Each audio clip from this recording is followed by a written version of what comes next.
그러면 4회차부터 한번 들어갈게. 자, 일단 첫 번째, 가장 좋아하는 과목하고 가장 싫어하는 과목, 요 두 가지가 있는데 별표를 해야 돼. 굉장히 필수 질문이야. 아주 많이 나오는 질문이다.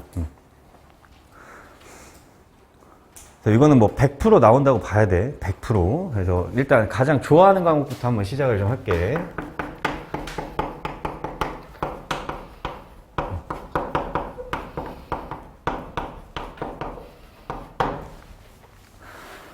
자, 일단은 가장 좋아하는 과목을 하나 이제 정해야 되는데, 그치? 자, 정해야 되는데. 일단 중요한 거는 우리가 대학에서 평가하고자 하는 평가 요소가 있다고 그랬어. 그래서 한 번만 더 설명을 좀 할 건데, 평가를 하는 데 있어서 나를 얼굴을 보고 아니면 말을 잘하는지 못하는지 그게 평가 기준이 아니라 직접적인 평가 기준 4가지가 있는데 첫 번째가 학업 역량이야. 공부를 얼마나 집중적으로 했는지 다 써야 돼. 공부를 얼마나 집중적으로 했고 얼마나 심화적으로 공부를 했는지 혹은 성적이 좋은지 나쁜지 요거까지 다 들어가는 거야. 두 번째는 전공 적합성이야. 너네 지금 종합전형을 쓰기 때문에 전공과 관련된 많은 활동들을 해왔을 거야, 그지? 그런 부분들이 실제 너네가 지원하려고 하는 전공과 맞아떨어지는지 이 부분을 확인을 하겠다는 거고, 세 번째는 발전 가능성이야. 발전 가능성 같은 경우에는 한번 설명을 한 적이 있지만 우리가 인생 그래프가 이런 친구가 있어. 아니면 두 번째 친구는 조금 처음엔 느리지만 이런 친구가 있어. 그러면 지금 고3에서 대학에 들어오면은 어떻게 예측이 되겠어? 이만큼 성장할 거라고 예측이 되지. 근데 B학생 같은 경우는 고3 시점에서 여기에서의 성장 속도나 이런 부분을 봤을 땐 좀 미진하지만 대학에 들어오면 어떻게 잘할 것이다가 보인다면은 충분히 B학생이 합격할 확률이 크다는 거야. 이런 부분에서의 발전 가능성을 검토를 하게 돼 있어. 네 번째는 똑똑하고 전공 활동도 좋고 열심히 노력하는 것도 알아. 근데 싸가지 없으면 어떻게 뽑겠어? 안 뽑겠어? 안 되겠지. 그러니까 뭐를 봐야 돼? 인성을 봐줘야 돼. 그래서 총 4가지 기준이 여러분들을 선발하는, 평가하는 기준이다. 그러면 우리는 모든 면접관의 질문에서 이 부분을 고려해서 대답을 해야 된다는 거야. 그치? 이 부분을 고려해서 대답을 해야 돼. 자, 그러면 여기서 이제 한번 봐야 되는데, 가장 좋아하는 과목을 물어봤어. 그럼 가장 좋아하는 과목은 이 중에서 뭐랑 잘 어울릴 것 같아? 뭐랑 가장 잘 어울릴 것 같아? 당연히 내가 공부를 얼마나 집중적으로 했는지, 그지? 학업 역량이 당연히 연계가 될 수 있을 거고. 두 번째, 과목인데 내가 지금 기계공학과 들어갈 건데 그냥 체육 좋아하고 미술 좋아한다, 음악 좋아한다 그러면은 전공 적합성이 있어, 없어? 없지. 전공 적합성 고려를 해줘야 돼. 그 다음 세 번째는 뭐도 고려를 해줘야 돼? 발전 가능성. 발전 가능성 같은 경우에는 뭐가 가장 좋으냐면 성적 향상이 가장 좋아. 특히 1학년 때 좀 미진했던 과목 중에서 3학년 때 확 오르는 과목 같은 거 있을 거야, 그지? 그거는 있는 친구들은 당연히 이걸 바탕으로 해서 쓰면 되고, 없는 친구들은 뭐에 집중하면 돼? 학업 역량 또는 전공 적합성을 고려해주면 좋겠다는 거야, 그지? 근데 학업 역량도 단순히 성적이 좋다, 뭐 이런 거 쓰지 말라는 거야. 내가 1등급이다 이런 거 쓰지 말라고, 그지? 알겠지? 그거 말고 학업 역량과 전공 적합성 두 개를 아울러서 전공에 도움이 되는 혹은 전공과 관련이 있는 과목, 이런 부분들을 이제 좋아하는 과목에서 풀어줘야 된다는 얘기지, 결국엔. 그지? 자, 근데 여기에서 주의사항이 하나 있어. 어떤 주의사항이 있냐면, 내가 만약에 예를 들어서 화학과에 들어갈 거야. 화학과나 화학공학과에 들어갈 건데 화학과 교수님이 물어봐. 너 무슨 과목 좋아하니? 그러면 당연히 뭐라고 대답해야 돼? 당연히 화학이요 이렇게 얘기를 해야 되겠지. 근데 교수가 설마 그걸 물어보고 싶었을까? 그건 아닐 거란 말이야. 그지? 화학과에 들어간다고 하는데 화학이 가장 좋아요. 당연히 좋으니까 우리 학과 오겠지. 그지? 그럼 교수가 의도한 거는 여기에서 화학을 얘기하는 게 아니라 화학 이외의 과목을 이야기하는 거야. 이외의 과목.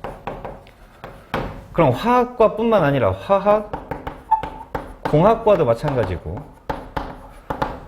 유사하게 신소재 공학과도 마찬가지. 얘네들은 무슨 과목을 얘기하면 안 돼? 화학 과목을 이야기하면 안 돼. 예를 들어서 내가 국어교육과에 진학을 할 거야. 그러면 당연히 교수가 너 좋아하는 과목이 뭐야? 그럼 뭐야? 국어겠지. 그렇지만 교수는 그걸 기대한 게 아니라는 거야. 그러니까 명확하게 과목과 학과가 연계가 되어 있어. 딱 똑같아. 동일하다면 그때는 그 과목을 이야기하면 돼? 안 돼? 안 된다는 거야. 알겠지? 그건 안 돼. 근데 이런 거는 그럼 되냐? 기계공학과에 들어갈 거야. 그럼 기계공학과에서 가장 필수적으로 중요한 과목이 뭐가 되지? 그치? 물리나 또는 수학이 되겠지. 그거는 괜찮아. 그거는. 그래서 물리나 수학 과목을 이야기하는 거는 괜찮다. 이거는 괜찮아. 그럼 의료 혹은 간호, 보건 이런 쪽이야. 그때는 당연히 어떤 과목이 중요하겠어? 기본이 생명이 되겠지. 이거는 괜찮아. 이런 건 괜찮은데 예를 들어서 이렇게 딱 맞아떨어질 때 이때는 그 과목을 해서는 안 된다. 오히려 어떤 과목을 해야 돼? 화학과지만 생명 이런 걸 얘기한다든가 아니면 수학 이런 걸 얘기를 해줘야 된다는 거야. 오히려. 알겠지? 그래서 그런 부분들이고 기본적으로 너네도 알겠지만 공학 과목에는 뭐가 또 필수야? 공학 과목은 기본적으로 역학이 나오고 메커니즘이 나오기 때문에 수학이나 물리가 필수야. 그지? 그러니까 오히려 화학공학과다 그러면 수학이나 물리 과목을 이야기하는 게 훨씬 더 맞는 답변이 된다는 거야. 오케이? 그래서 그 과목 선택을 좀 잘 하셔야 돼. 일단 첫 번째로. 첫 번째는 그게 이제 가장 중요 사항이고, 자, 두 번째. 일단 기본적으로 그럼 과목을 선택을 했어. 수학이라고 하자. 그럼 수학이 좋은데 그냥 말 그대로 그냥 수학이 좋다 이것만 얘기해서는 안 되고 수학의 범위가 굉장히 방대하단 말이야. 그지? 그럼 그 방대한 범위 중에서도 웬만하면 뭐가 들어가야 돼? 수학에서의 과목 종류가 들어가야 돼. 예를 들면 나는 수투가 좋았다든가 미적분이 좋았다든가 기하가 좋았다든가 확통이 좋았다든가 이런 식으로 기본 과목이 더 구체적으로 설계가 되어야 하고, 그 다음 플러스 여기서도 마찬가지. 미적분에서도 특히 단원. 그래서 단원을 특정해 주는 게 훨씬 더 좋아. 단원을 특정을 해줘라. 국어도 문학 같은 것도 마찬가지. 단원을 특정을 해줘. 아니면 종류를 특정해줘. 시나 소설 이런 식으로. 그래서 종류 혹은 단원 혹은 분야를 특정을 해주는 게 일반적으로 좋다라고 하는 거. 두 번째, 좋아하는 과목이야. 좋다는 건 두 가지로 설명이 될 수 있다는 거야. 그냥 좋아요 이게 아니라 그냥 뭐 내가 어떤 뭐 사람 좋아하는 것처럼 아무 조건 없이 좋은 게 아니라 이유가 있어야 돼. 그럼 그 첫 번째 이유 중에서는 첫 번째, 흥미가 설계가 돼야 돼. 흥미. 이걸 좋아하게 되는 어떤 계기나 동기 같은 게 있냐는 건데, 기본적으로 너네 솔직히 그냥 수학 문제풀이가 재밌어. 혹은 영어를 해석하는 게 재밌어. 그냥 재밌어? 그게 아니라 뭐와 관련이 되고 어떤 부분에서 나한테 재미, 흥미를 유발할 수 있는지를 살펴봐야 된다는 거야. 그 흥미는 기본적으로 내 목표와 관련이 있을 수도 있고, 진로 목표, 아니면 일상에서의 호기심이나 연계성을 가지고도 이야기가 될 수 있을 거야. 일상에서. 아니면 기사라든가 뭐 이런 것들, 아니면 사회 현상이라든가 이런 부분에서 기본적으로 흥미를 가지게 되는 계기가 나와줘야 된다라고 하는 거. 그냥 좋다고 하면 안 돼. 그 다음에 그러면 이 단원하고 이 호기심이나 사회 현상하고 연계가 됐어. 그래서 이제 관심을 가지게 된 거야. 근데 관심만 가지면 안 돼. 이 흥미는 관심이거든. 그냥 관심만 가지면 안 되고, 좋다면 잘해야 돼, 못해야 돼? 잘해야지. 막 수학 8등급인데 전 수학이 좋아요. 그건 의미가 없다는 거야. 그러니까 잘해야 돼. 그러면 잘한다라고 하는 건 바로 뭐냐면은 적성을 얘기하는 거야. 적성 혹은 능력이라고 하자. 그럼 이 적성과 능력은 어디에서 표현이 될 거냐? 아까 얘기했지만 성적도 이야기가 될 수 있겠지만 성적 얘기는 빼고, 1등급이에요. 아무 의미 없어. 교과 우수상 받았어요. 의미 없다는 거야. 그러면 이걸 바탕으로 내가 뭐 했어? 주제 탐구 활동 같은 거 했어. 아니면 보고서를 작성했어.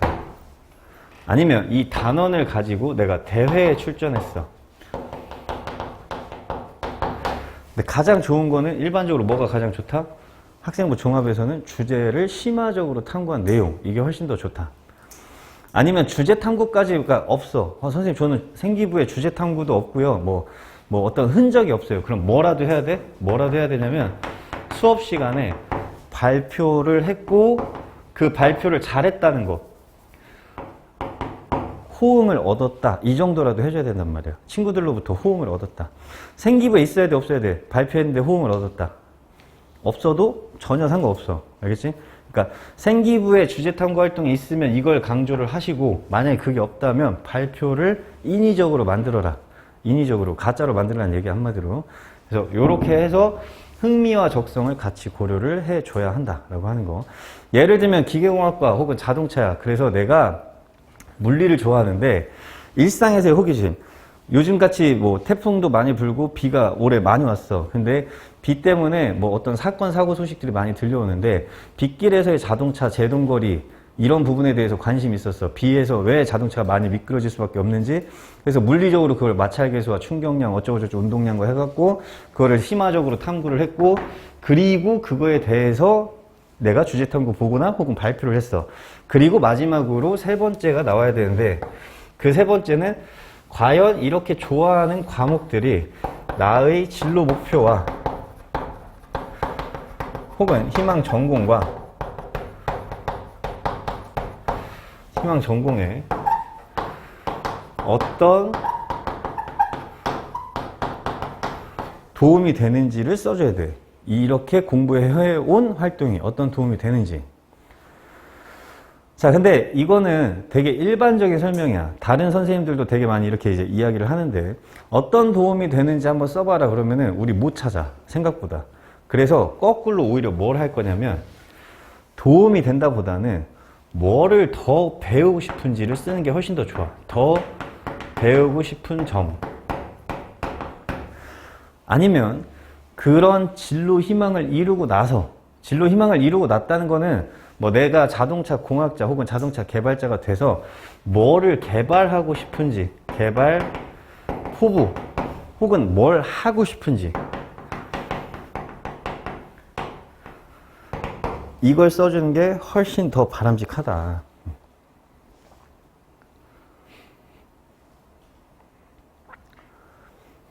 그리고 여기에서 혹시 이야기를 좀 더 재밌게 만들려면 더 배우고 싶은 점 앞에다가 뭐를 집어넣냐면 고등학교 시절 고등교과가 사실 한계가 많거든. 그지? 한계점이 있으면 그 한계를 언급을 해도 괜찮아. 자, 이렇게 되면 사실 뭐하고 비슷하냐면 자소서 1번하고 굉장히 많이 비슷해질 거야. 맞지? 근데 자소서 1번은 몇 글자를 쓰는 거야? 1000자를 쓰는 거고 20줄 정도를 쓰는 거고 이거는 몇 줄을 써야 돼? 5줄 정도를 쓰는 거야. 5줄 정도. 면접 답변이기 때문에. 그러니까 짧게 딱 들어갈 수 있게끔 하고 만약에 추가 질문을 받아. 추가 질문을 받으면 당연히 어떤 부분에서 추가 질문을 받겠어? 바로 이 부분에 대한 구체적인 내용. 여기에서는 뭐 정도만 들어갈 거니까? 제목 정도만 들어갈 거니까. 그래서 제목 정도만 들어가서 면접 답변이 세팅이 되고 교수가 추가 질문을 한다. 그러면 이 부분에 대한 내용을 추가 답변으로 준비를 해줘야 된다는 거지, 결국에는. 그지? 그래서 그렇게 해서 가장 좋아하는 과목을 세팅을 좀 해달라는 거야. 알겠지? 그리고 웬만하면 이 과목을 특정할 때 뭐는 좀 하지 마라. 예체능은 좀 빼라. 굳이 음악미술 체육 하지 말라는 거야. 그거 빼고 체육을 통해서 뭐 내가 체육으로 뭐 어쩌고저쩌고 해가지고 뭐 강인한 체력을 얻을 수 있었어. 그래서 내가 기계공학자 되는데 도움이 될 거야? 의미 없어. 그지? 왜? 전공적 합수는 안 맞지? 학업 역량 안 나오지? 인성 역시 마찬가지. 나오기 어려워. 뭐 인성 나와봤자 어떤 끈기나 책임감인데 그걸 지금 평가하려고 하는 게 아니기 때문에 그래. 오케이? 그래서 그거는 쓰지 마라 라고 하는 거. 자, 그럼 두 번째, 싫어하는 과목.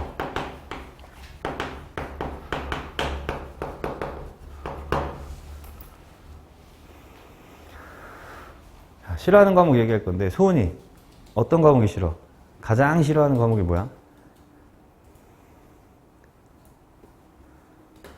없어? 다 좋아? 태호, 싫어하는 과목이 뭐지? 국어가 제일 싫어. 동현이는 뭐가 싫어? 어? 국어? 자, 일단 기본적으로 싫어하는 과목에서 이건 하지 마. 국어랑 한국사. 이건 좀 하지 마. 물론 너네가 기대하는 것과 다르게 답변이 전개되긴 할 건데 교수에게 괜한 선입견을 주지 마라 라고 하는 거.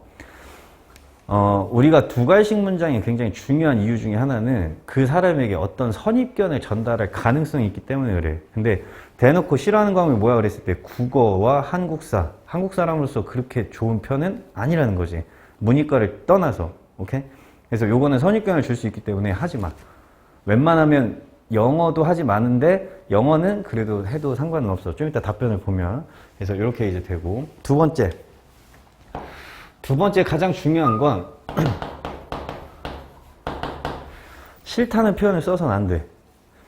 교수가 싫어하는 과목을 물었어. 우리 학생은 그럼 반면에 가장 싫어하는 과목이 뭔가요? 이렇게 물었거든. 그럼 저는요 수학이 가장 싫습니다. 이렇게 이제 얘기를 해야 될 거 아니야. 근데 그렇게 얘기해서는 안 된다는 거야. 틀게. 그럼 뭐라고 하냐면 싫어한 건 아니지만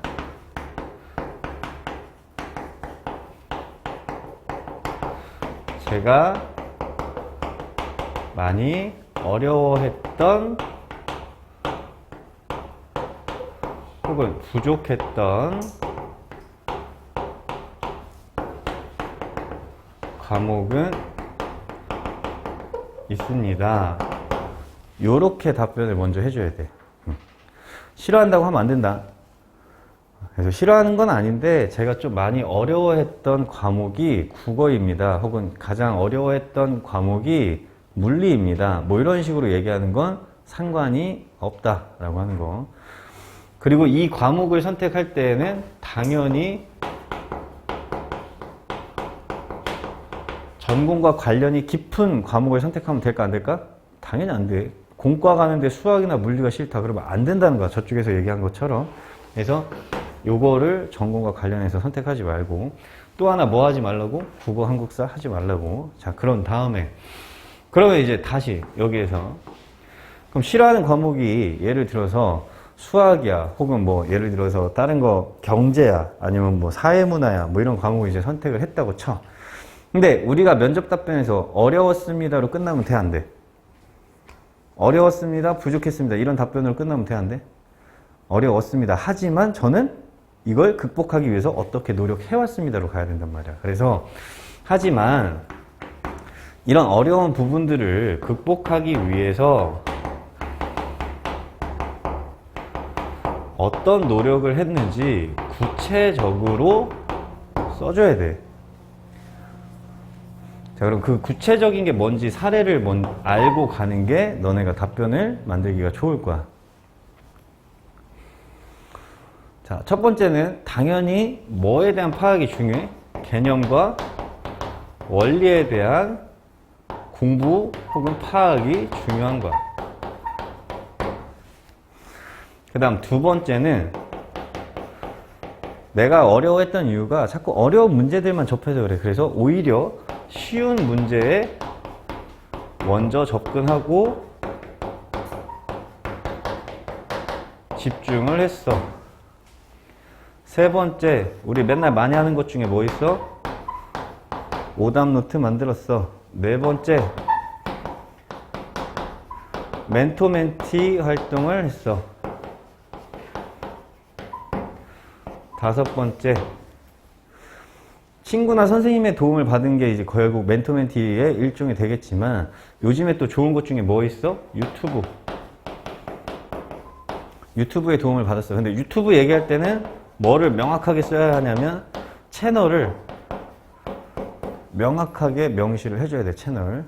그래서 그때 한번 얘기했지. 뭐 안 될 과학 뭐 이런 거 있다고 그랬잖아. 그지? 그래서 그런 거. 그래서 채널을 명시해서 써주고. 여섯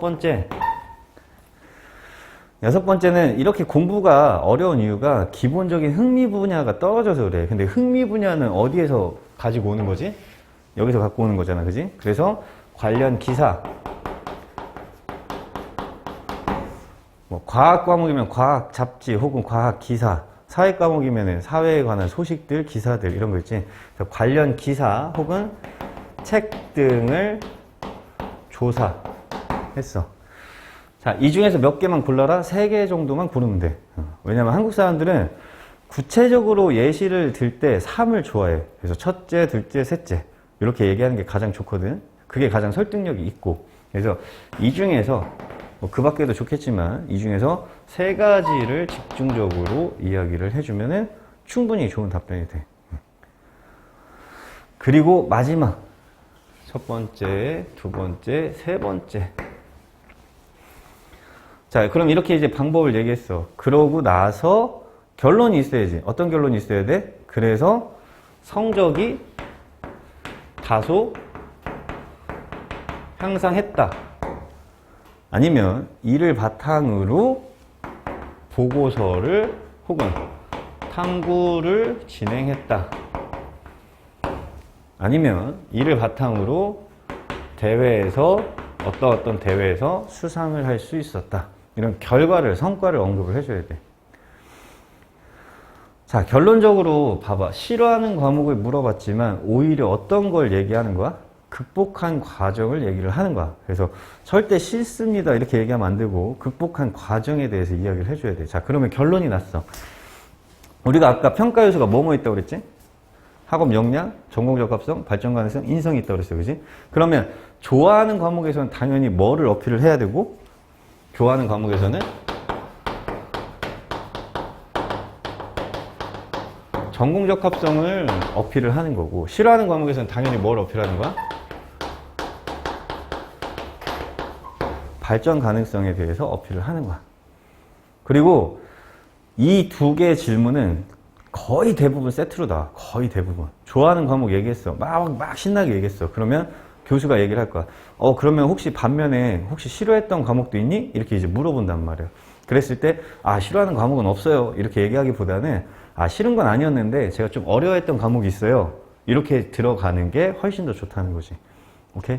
그래서 요렇게 답변을 해줘야 되고, 요거는 아까도 얘기했지만, 뭐 학교마다 개인적으로 나올 수도 있고 안 나올 수도 있겠지만 우리가 예상을 하건대는 100% 나온다고 예상을 해주고 있어야 된다는 거야. 그래서 준비가 철저하게 되어 있어야 한다라고 하는 거. 오케이? 됐지?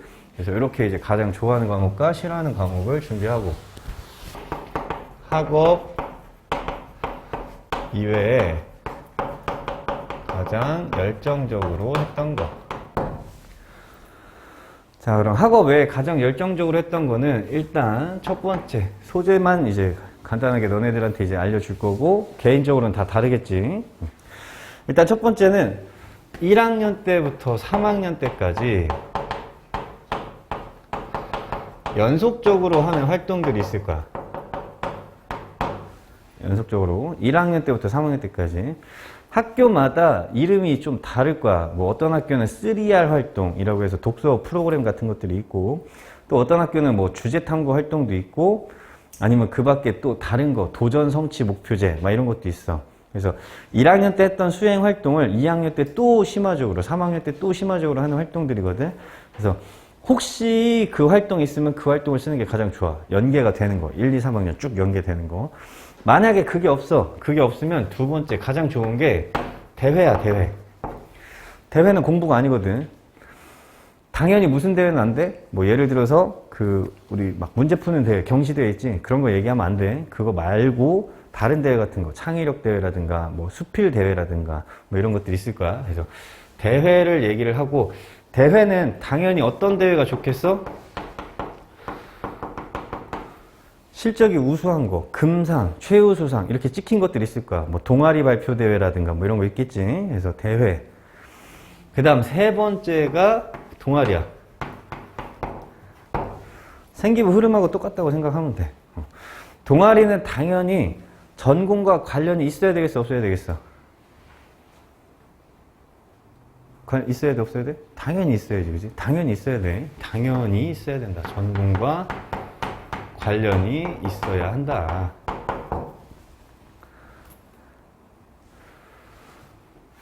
요렇게 이제 이게 결국에는 가장 열정적으로 하는 활동이 돼야 돼. 그리고 혹시 이런 것도 다 없어. 그러면은 네 번째가 일반적인 대인관계와 리더십을 보여줄 수 있는 이제 학생회 아니면 이제 임원이나 반장, 부반장 그다음 선도부 같은 거 했으면 선도부 이런 것들도 이제 있을 수 있고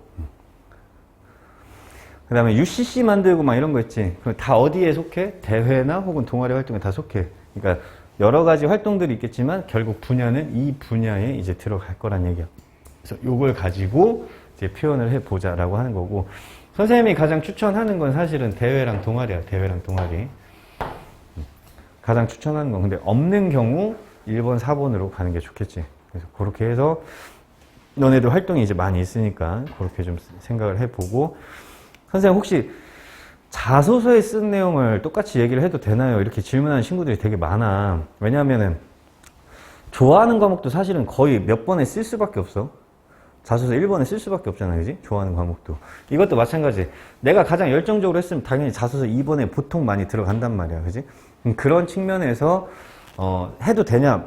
이렇게 이제 질문하는데 웬만하면 다른 소재를 찾아내야 돼. 웬만하면. 근데 죽어도 나는 자소서에 있는 소재가 가장 아름다운 소재라고 생각한다. 그런다면 해도 상관은 없어. 왜냐?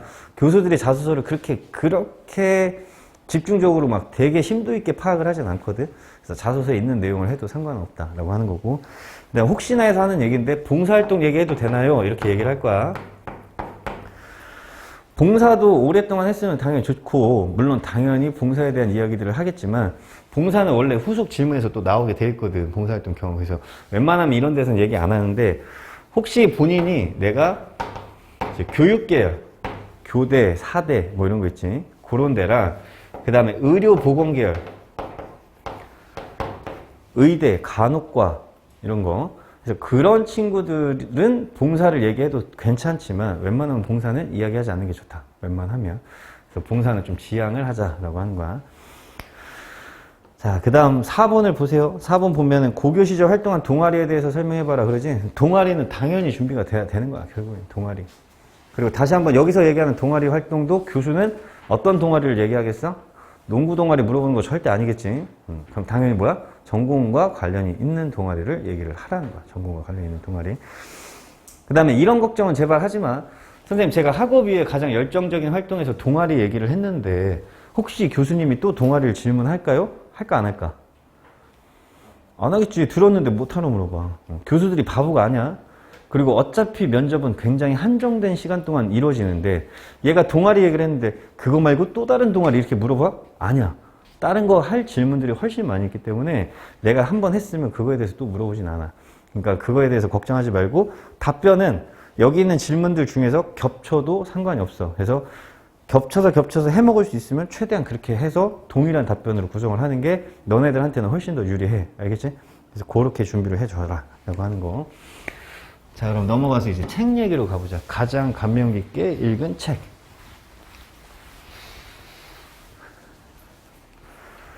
자, 요 부분부터가 이제 되게 중요한데 일단 책 얘기를 좀 해볼게요. 도서.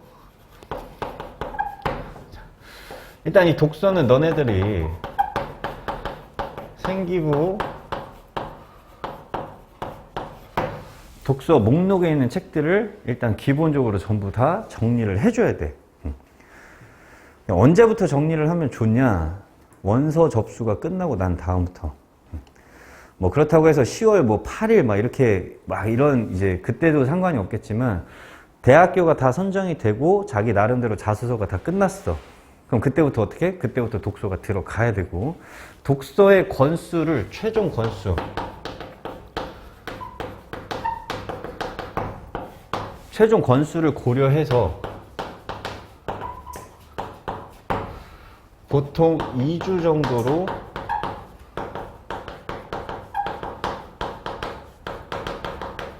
분할 계산을 좀 해줘. 그 얘기 무슨 얘기냐면 독서만 할 수가 없어. 우리 다른 것도 또 해야 된단 말이야. 그지? 2주 안에 좀 끝냈으면 좋겠는데 1학년 때부터 3학년 때까지 권수가 20권이야. 그럼 2주면 15일 정도 되겠지, 그지? 그럼 하루에 몇 권씩 하면 돼? 1.5권씩 하면 된다는 얘기고 정기적으로 해야 돼. 근데 내가 읽은 책이 다 합쳤더니 70권이야. 그럼 하루에 몇 권 정도씩 해야 돼? 기본적으로 5권 정도씩은 해줘야 된다는 얘기야. 하루에. 알겠지? 그렇게 디데이를 가지고 준비를 좀 해줬으면 좋겠어 라고 이제 이야기를 하는 거고, 그 다음에 작년부터 독서에 대한 질문들이 생각보다 좀 중요해졌고 까다로워졌어. 재작년까지는 기본적으로 생기부 독서 목록이 제목만 들어가지 않았거든. 기본 느낀 점들이 들어갔는데 작년부터 바뀌었단 말이야. 그래서 학교에서도 찝어서 물어봐. 찝어서 물어보는데 되게 친절하게 안 물어본다. 예를 들면 1학년 과학과에 있는 무슨 책 이렇게 안 하고 그냥 제목만 딱 얘기해. 찝어서. 너는 생기부를 보고 일반적으로. 알겠지? 그래서 그 부분을 이제 가장 고려를 해야 되는데 그 부분은 당연히 이걸 고려를 해서 해줘야 돼. 종합전형을 준비하는 학생들은 이거 다 준비해야 돼. 근데 교과 면접을 준비하는 학생들은 다 준비할 필요가 있어, 없어? 없어. 2권 정도면 충분해. 그래서 너네들 전형에 대해서도 한번 고려를 해줘야 돼. 그래서 생기부 기반으로 종합전형을 준비를 한다면 당연히 싹 다 준비를 해줘야 돼. 찝어서 물어보고. 교과 면접만 준비한다 나는 그러면 상관없어. 왜? 너네 생기부를 보고 있지 않거든. 그럼 교수가 어떻게 물어볼 수밖에 없지? 찝을 수가 없으니까 가장 감명 깊게 읽은 책 한번 이야기해봐라. 이렇게 하고 끝날 수밖에 없다는 얘기야. 그래서 그 부분을 이제 고려를 해 주시고, 그 다음에 실제 작년에 한 학생 사례야. 실제 사례. 인하대 면접을 보는데 3권을 물어봤어. 3권. 이 책, 이 책, 이 책 이렇게 찝어가지고. 그리고 걔가 사실은 그러면 면접을 잘 봤냐? 잘 못 봤어. 준비가 덜 돼 있었기 때문에. 왜? 책을 이렇게 일일이 점검을 한다는 것 자체가 예상 밖의 일이라고 그 친구는 이제 생각을 했거든. 근데 올해는 당연히 예상할 수 있는 정도의 질문이기 때문에 철저한 준비를 해줘야 돼. 알겠지? 그래서 그렇게 이제 해주고, 그 다음 2번째. 일단은 생기부 기반 독서를 준비하는 법을 알려줄게. 생기부 기반 독서. 자, 몇 줄 정도 하냐면 역시 마찬가지. 짧게 할 거야. 5줄 정도. 모든 면접 답변은 5줄이 기준이야. 5줄에서 조금 짧으면 4줄, 조금 길면 6줄 이렇게 넘어가는 거야. 자, 가장 첫 번째로 이야기해야 될 게 뭐냐면 제목과 저자야. 뭐를 좀 기억하라고? 저자. 누구누구의 무슨 책. 2번째. 이 책을 읽게 된 동기, 선택이나 혹은 읽게 된 동기가 있을 거야. 그 동기는 2가지 정도가 나와. 둘 중에 하나 선택하는 거야. 첫 번째는 뭐냐면 교과 시간에 배우거나 아니면 발표를 하는데 필요해서 혹은 추가적으로 더 알고 싶어서.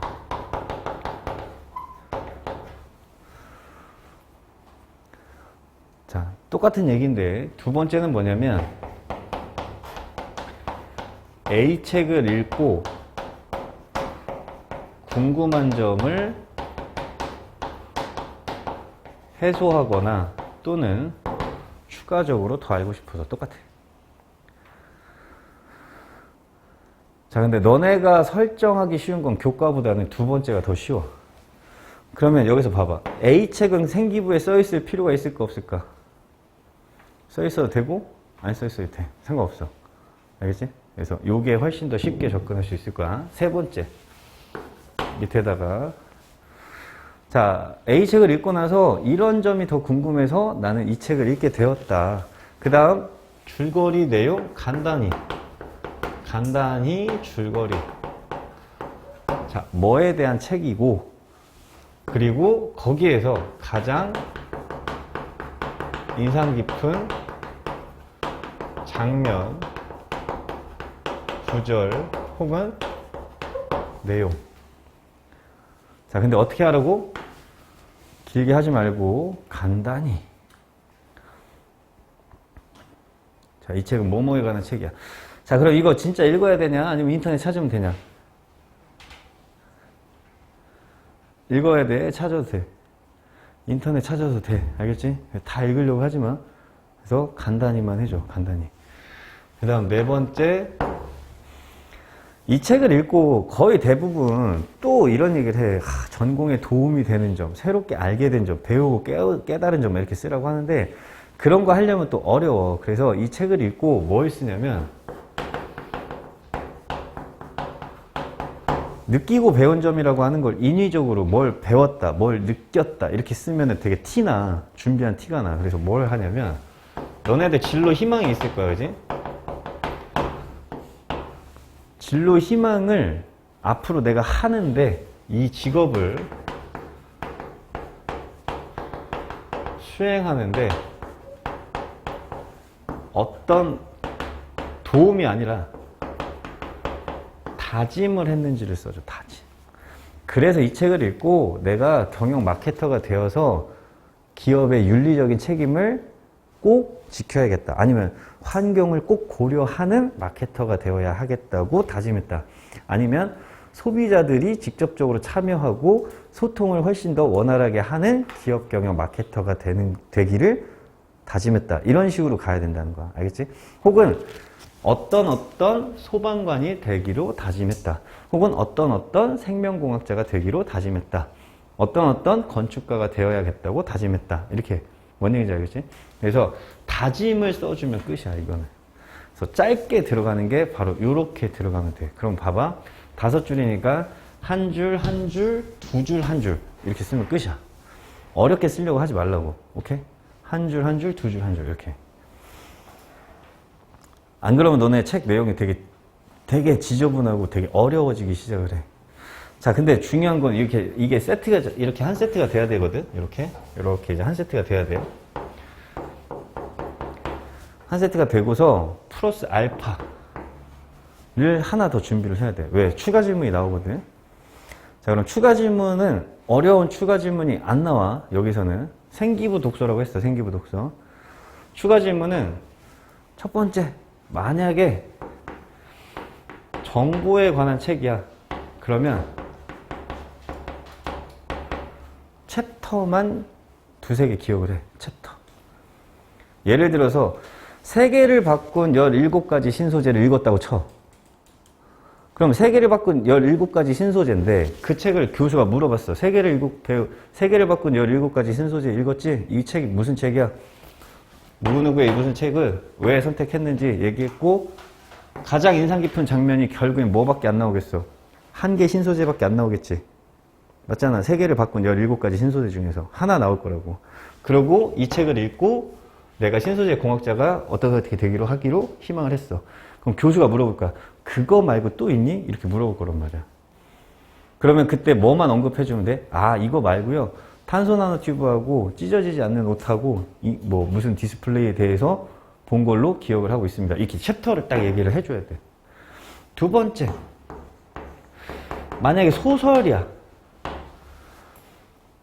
그러면 뭘 알고 있어야 되냐면 등장인물을 알고 있어야 돼.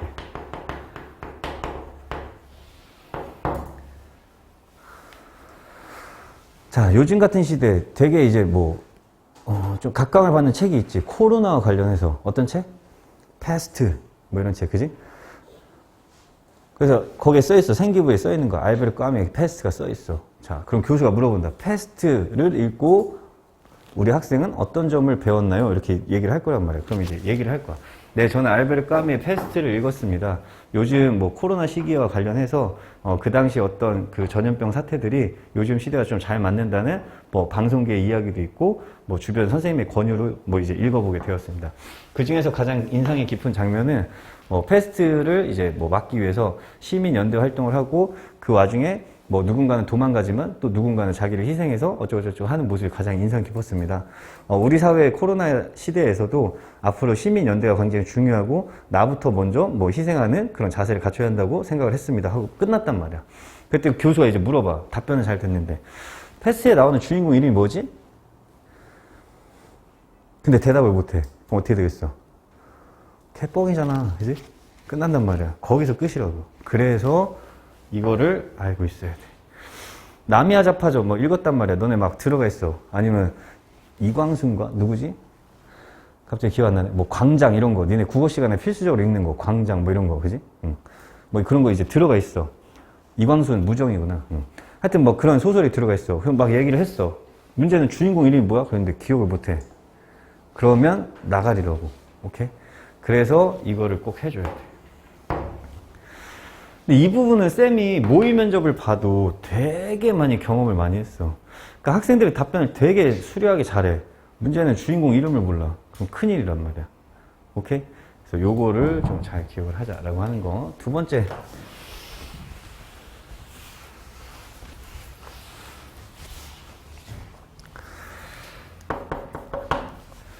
지금까지 얘기한 거는 뭐에 대한 독서 준비였어? 생기부에 써있는 독서 준비야. 알겠지? 지금까지 얘기한 거는. 두 번째는 진짜 가장 감명 깊게 읽은 책.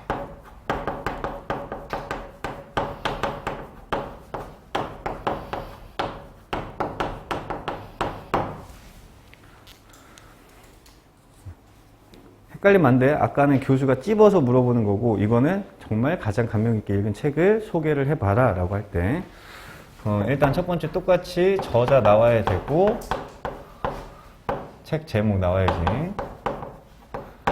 자, 두 번째 이거는 읽게 된 계기 뭐 이딴 거 이제 안 넣을 거야. 조금 어렵게 갈 거거든. 어떻게 갈 거냐면 기본적으로 나는 이 책이 이런 내용이라고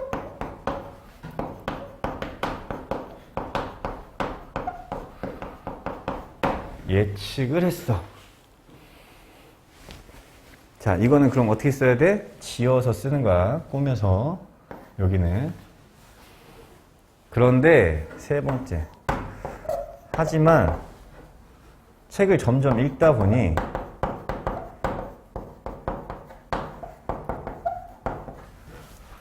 이런 내용이 아니라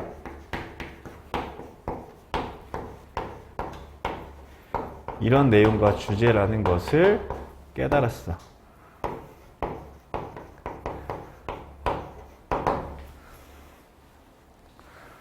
네 번째. 그 중에서도 특히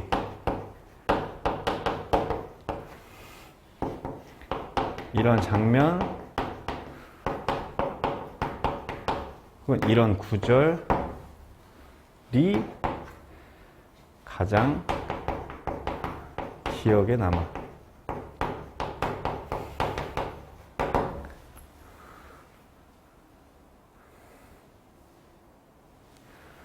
그리고 마지막 다섯 번째. 똑같아. 이 책을 읽고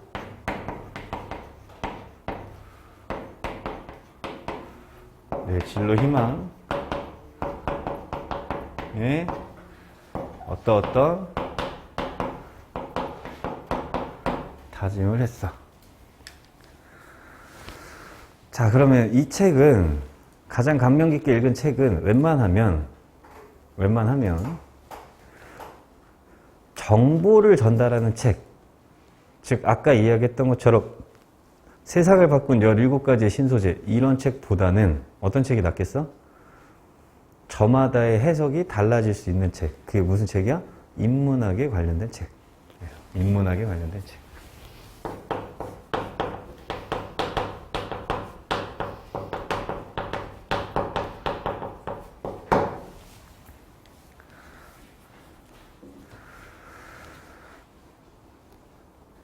인문학에 관련된 책이면 일반적으로 어디과 사회과 독서. 아무리 선생님 저는 이공계인데요. 이공계여도 마찬가지. 그래서 인문학에 관련된 책이 훨씬 더 좋다라고 하는 거.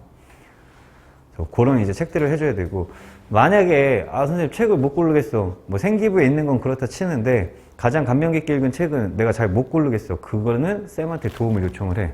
그러면 예를 들어서 컴퓨터 관련 학과에서 읽어야 되는 인문학 관련 도서, 아니면 뭐 건축학과 기계공학과에서 읽어야 되는 인문학 관련 도서들이 있어. 실제로 제목도 그럴싸하고. 자, 그런 부분들. 뭐 아니면 너네들이 봤던 이제 이기적 유전자 같은 거, 그지? 가장 대표적으로 알고 있는 제목 같은 거지. 이기적 유전자가 정보를 전달하는 책 아니거든. 생각보다 인문학과 철학에 관련된 내용들이 굉장히 많아. 그래서 그런 책들을 여기서 언급을 해주는 게 훨씬 더 좋다는 거야. 훨씬 더. 그래서 그런 책들을 이제 얘기를 해줄 것이고, 그리고 그런 부분들을 바탕으로 이제 가장 감명 깊게 읽은 책을 설계를 해줘야 된다라고 하는 거고. 선생님 꼭 그러면 이거를 이렇게 해줘야 되나요? 만약에 이거를 너무너무 하기 싫고 어렵다 그럼 안 해도 상관은 없는데, 쌤의 기본적인 전략은 이걸 들어가서 하지만이 나오는 게 훨씬 더 좋기 때문에 이런 패턴을 유지를 하려고 하는 거야. 그래서 이렇게 이제 들어가는 게 좋다라고 하는 거. 그래서 이렇게 이제 한번 준비를 해봐봐.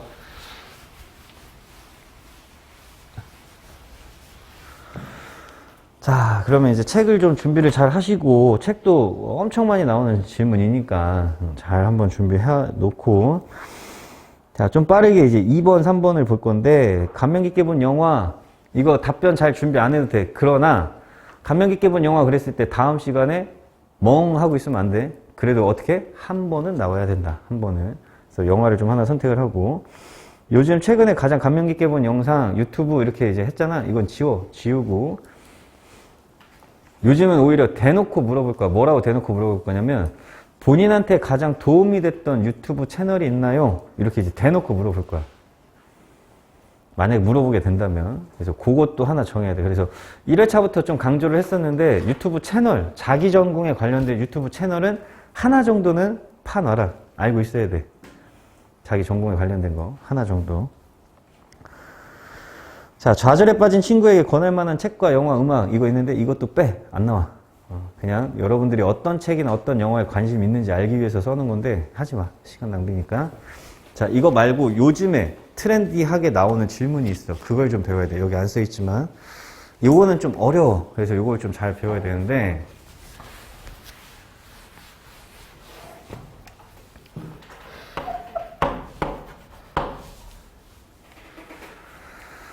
요즘에 거의 대부분의 대학들이 인문학에 대해서 굉장히 강조하고 있는 거 혹시 알아?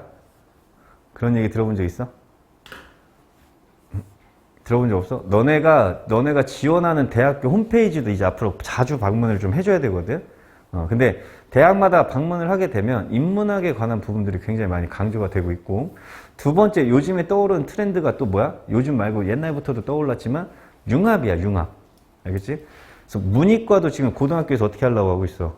통폐합해서 없애려고 하고 있잖아, 그지? 대학도 마찬가지. 그래서 융합 어쩌고 저쩌고 학과들이 굉장히 많이 나오고 있고, 그 다음 뭐 자율전공학부도 많이 나오고 있고, 그지? 그래서 그런 부분들인데, 인문학에 대한 중요성이 굉장히 많이 강조가 되고 있다. 특히 이 질문은 문과 학생보다 이과 학생들한테 더 많이 들어갈 수도 있어. 최근 인문학이 매우 중요해지고 있다.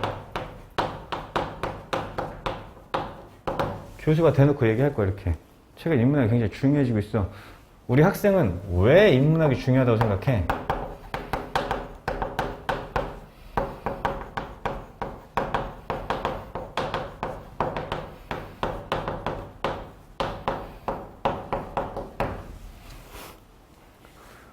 저는 중요하다고 한 적 없는데요? 뭐 이러면 안 돼.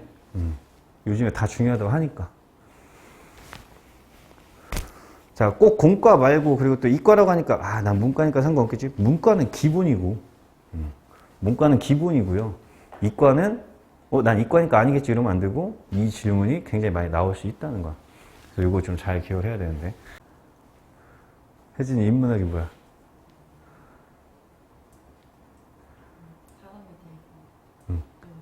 사람에 대해서 연구하는, 그지? 사람에 대해서 연구하는 학문인데, 그거를 좀 한번 볼게. 일단 인문학이 뭔지 좀 알아야 돼.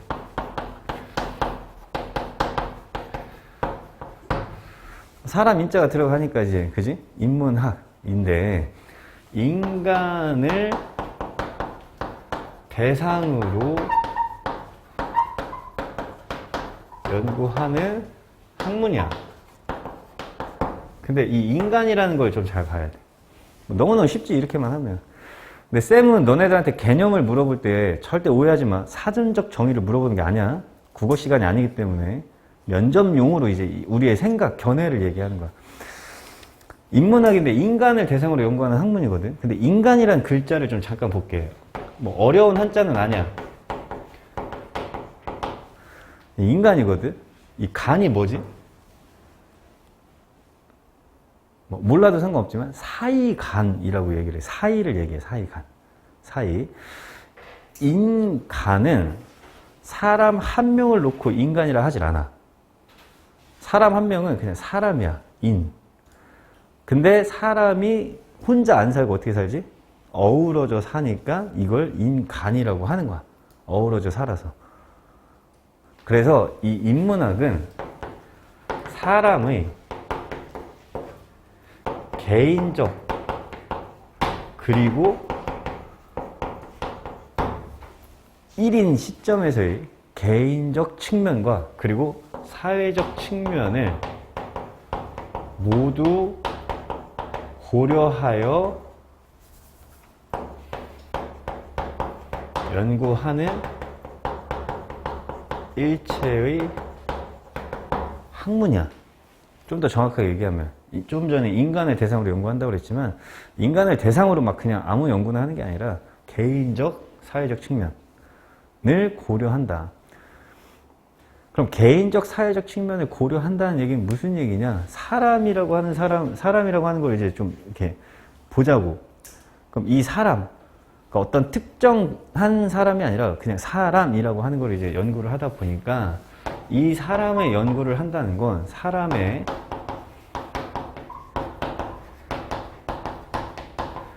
본질적인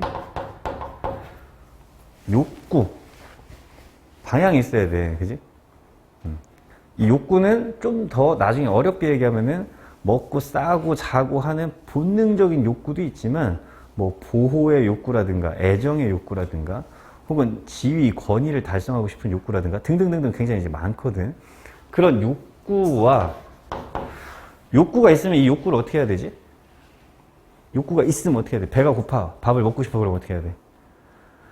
먹어야지. 해소를 해야지. 그지? 해소를 해야 돼. 욕구 해소의 수단에 대해 역사적으로 조명하고 미래의 발전 방향에 대한 검토를 하는 거야. 그러다 보니까 결국에는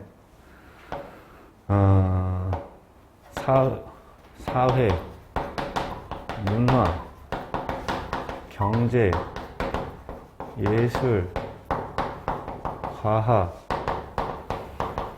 공학의 발전에 필수적인 목적을 수립하고 이 발전 단계에서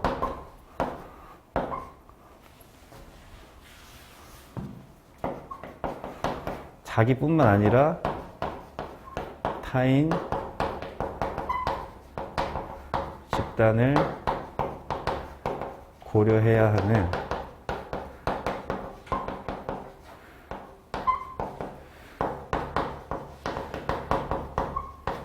윤리와 이타심에 대해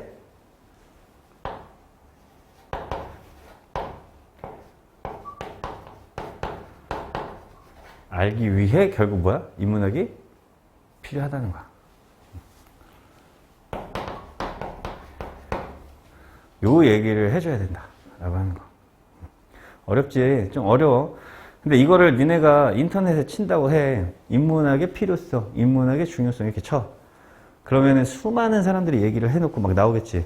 근데 정답처럼 어디 떠있질 않아.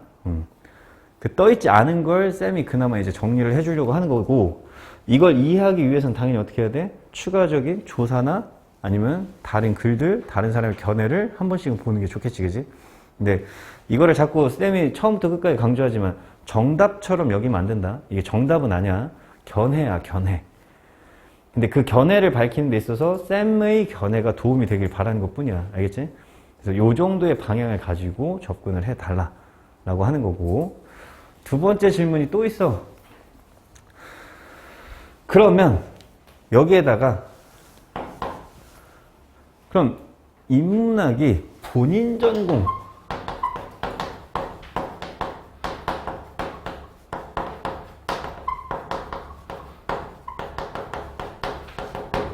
한두 줄 정도가 있어야 돼. 한두 줄 정도. 그럼 너네가 이제 다양한 전공들을 갖고 있잖아. 뭐 경제학과도 있고 경영학과도 있을 수 있고. 그러면은 기본적으로 일단 첫 번째 고려해야 될 게 결국 뭐야? 이거 나오면 되는 거야. 윤리적 책임. 두 번째, 이 안에 또 필요한 건데 너네가 혹시 윤리적 책임이 식상하게 느껴진다. 그럼 뭐야? 인간과의 인간 혹은 자연.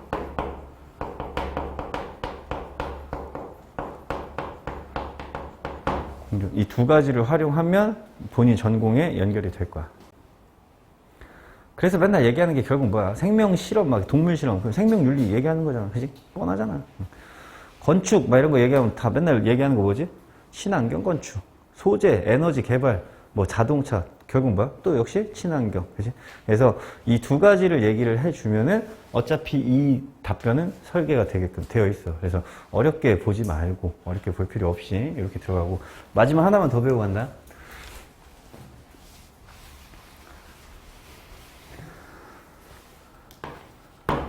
너네가 고등학생이다 보니까 생기부에 또 뭐가 많이 들어가 있냐면 문학작품이 들어가 있어. 생기부에. 그치? 선생님 난 이과인데 그래도 어쩔 수 없이 니네 문학을 배우잖아. 계속. 그치? 그래서 문학작품을 막 배우는데 이게 좀 이렇게 꼬질꼬질한 교수님, 꼬질꼬질? 뭐 하여튼 이렇게 꼰대 같은 교수님들이 있거든? 좀 나이가 드시고 이런 교수님들이 계셔. 젊은 교수님들도 있는가 하면. 근데 그 교수님들이 많이 하는 되게 원론적이고 어려운 질문이 있어. 왜 문학을 배워야 하는가?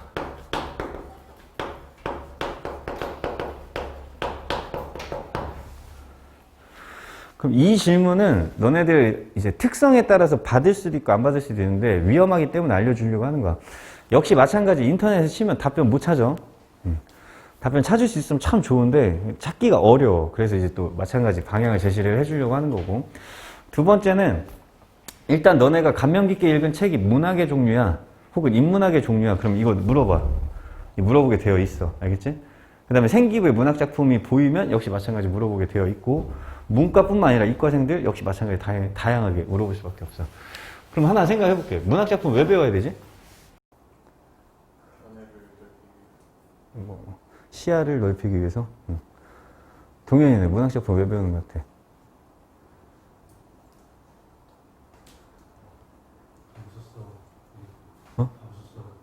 그렇지. 좋은 얘기야. 감수성 어디서 들었어? 쌤한테 들었어? 딴 사람한테 들었어? 자, 이 얘기가 지금부터 나오기 시작을 해야 돼. 자. 왜 문학을 배워야 하냐라고 했을 때 문학작품에는 기본적으로 뭐가 포함이 되어 있지? 시, 소설, 시고, 음악, 노래 가사 이런 게 전부 다 이제 문학작품이야. 도대체 이거 왜 배워야 되냐? 근데 문학은 일단 기본적으로 화자의 직접적, 간접적 경험을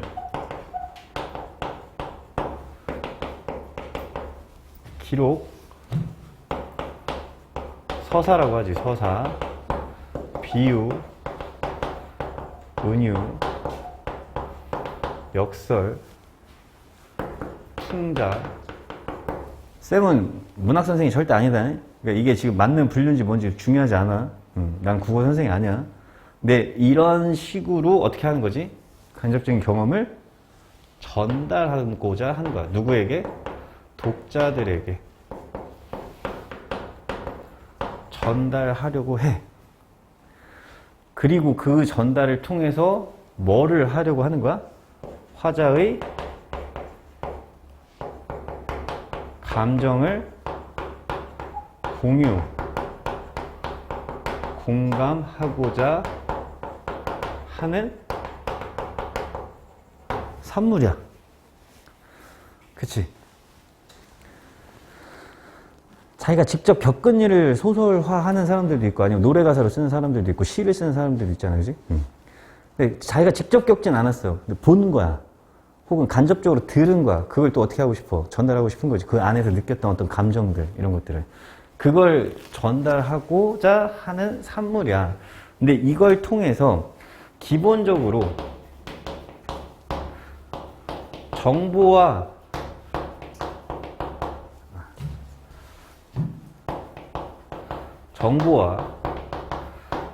지식은 우리의 뭐를 발달시키는 데 도움이 되냐면 지성을 발달시키는 데 도움이 되는데, 결국 문학이나 문화, 예술은 우리의 뭐를 발달시키려고 하는가?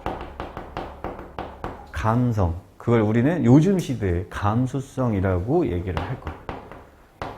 발달시키는데 도움이 된다. 그럼 이 감수성이 발달해야 되는 이유는 뭐냐? 이 이유는 결국 똑같아. 직간접적 공유를 통해 감수성에 대한 공감을 통해서 내가 경험한 게 아니잖아. 내가 경험한 게 아닌데 거기에서 우리는 뭘 하지? 공감을 하고 있지. 그럼 뭐가 만들어지는 거야? 이타심, 배려, 양보, 희생, 이런 게 생기기 시작하는 거야. 그리고 좀 더 나아가서는 예를 들어서 정말 사람과 소통할 수 있는 소통 능력 등이 생기는 거지. 우리 공감을 못하면 소통 못하는 거거든. 그지? 그리고 소통 능력은 우리가 흔히 이야기하는 뭐 어떤 경청이라든가 뭐 이런 것들. 그래서 이런 것들을 우리에게 형성 및 발달하게끔 해준다 이거야. 예를 들어서 내가 지성만 가지고 있어. 그럼 어떻게 하겠어? 내가 얘를 때려. 그럼 어때? 아프겠지? 상처가 나겠지? 그 상처를 치료하는데 전치 2주면 2주가 걸리겠지? 2주를 치료하는데 드는 비용은 얼마일까? 그럼 그 비용을 내가 환산해서 대주면 난 얘를 때려도 되겠지? 이거거든, 결국에는. 근데 그것보다 가장 중요한 건 뭐지? 아프겠다? 미안하다. 사과를 해야 된다는 거지. 그지? 혹은 내가 직접적인 당사자가 아니라 때리는 걸 봤어. 그럼 중간에서 난 무슨 생각을 해? 때렸으니까 아프겠다? 아프니까 어떻게? 손해배상 청구하면 되겠지. 이건 지성적으로 생각하는 거야. 그지? 지능적으로, 지성적으로. 근데 그게 아니라 어떻게? 얼마나 마음이 아플까? 얼마나 상처가 됐을까? 그리고 그 중간에서 얘가 해야 되는 몫은 사과가 필요할 텐데, 진심 어린 사과? 이런 것들, 그지? 그리고 그런 게 결국엔 요즘 사회에 이제 터져서 어떻게 되는 거야? 뭐, 사회 인지적 발달장애, 이런 게 뭐야, 결국에. 우리가 흔히 얘기하는 사이코, 그지? 요즘 드라마에서 많이 나오는 사이코패스 같은 거. 뭐, 요즘에 이제 뭐, 그 연쇄살인 사건에서 이제 잡혔던 이춘재, 그지? 이런 사람들. 그런 사람들 다 사이코패스잖아, 그지? 그 뭐가 없어서 그래. 지성은 발달이 됐는데, 분명히. 뭐가 발달이 안 된 거야. 이게 발달이 안 된 거거든. 이게 없는 거거든. 물론, 뇌과학적 측면에서 이걸 느끼지 못하는 어떤 그런 이제 기본적인 센서가 없어서 그런 걸 수도 있지만, 뇌과학적 부분에서는. 근데 기본적으로 이게 발달이 안 됐으니까 그 사람들은 그런 해괴망측한 혹은 끔찍한 흉악한 범죄를 저지를 수밖에 없다고. 그 다음 기사에서 그런 거 본 적 있어? 성적 감수성? 성인지 감수성 이런 거 들어본 적 있어? 성인지 감수성? 못 들어봤어? 들어봐야 돼. 이제 성인지 감수성 이게 이제 되게 많이 중요한 시대가 됐거든. 그래서 과거의 어떤 범죄 혹은 특히 이제 우리 사회에서 굉장히 민감할 수 있는 성 관련 범죄들 이런 부분들이 단순하게 이런 범죄의 요건을 충족했느냐 안 했느냐 이게 아니라 성인지 감수성적으로 판단을 해야 되는 그런 시대가 도래를 했거든. 근데 이게 어디서부터 출발하냐는 거야. 예를 들어서 우리는 지금 엄마라고 하는 사람에 대해서 생각을 해볼 수 있어 없어? 엄마가 다 있지만, 그지? 뭐 있다고 그냥 해서, 있다고 전제하에 엄마가 다 있어. 그럼 그 엄마의 애환과 고통과 기쁨과 슬픔과 행복에 대해서 우리 다 알아 몰라? 바로 앞에 엄마가 있음에도 불구하고 모르잖아. 근데 뭘 보면 우리가 새로운 깨달음을 얻지?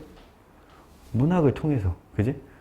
정보지가 써 있어. 엄마의 고통이라고 해서 정보지가 써 있어. 엄마는 아이를 낳을 때 평생 겪어야 하는 뭐 우리가 알고 있는 고통의 1000배를 겪는다. 출산을 할 때는 어쩌고 저쩌고, 임신 중에는 뭐 200, 예를 들어서 뭐 20kg의 무게를 바탕으로 뭐 허리에 이런 부담이 된다. 그거 말고. 그지? 우린 그걸 통해서 엄마의 고통을 이해하는 게 아니야, 결국엔. 엄마라고 하는 영화, 엄마라고 하는 시, 엄마라고 하는 노래 가사를 통해서 그 경험을 통해서 우리가 뭐야? 느끼고, 공감하고, 우리의 감정을 표현하거나 받아들이잖아. 그지? 그게 결국 문학작품이 해야 되는 일이거든. 그걸 얘기를 하는 거야. 그래서 문학을 배워야 한다라고 해서 나와야 돼. 그리고 이걸 배웠을 때 얻어지는 효과가 뭐라고? 굳이 효과라고 얘기하기에는 좀 뭐하겠지만 그게 바로 이거라고. 그러면 엄마라는 노래를 듣고 엄마라는 영화를 보니까 집 가서 이제 어떻게 해? 엄마한테 잘하지. 그지? 그게 효과야. 이타심이 생겼잖아. 엄마에 대한 이타심. 그거를 이제 얘기하는 거야. 그래서 문학작품을 표현한다. 그래서 좀 어려운 질문이 쌤이 여태까지 겪었던 여러 가지 이제 면접 기출 문제들이 있을 텐데 그 중에 이제 어려운 질문 중에 첫 번째 하나가 4차 산업혁명이 뭐니? 이딴 거 이제 질문할 때 뭐라? 이렇게 대답하기가 어렵거든. 그지? 똑같아. 인문학 왜 배워야 되니? 문학 왜 배워야 되니? 라고 했을 때 뭐라고 대답하기가 참 애매해. 그랬을 때 이 부분을 꼭 정리를 해서 대답을 해달라. 기껏해야 몇 줄? 5줄이니까. 알겠지? 그래서 정리를 해줘야 돼.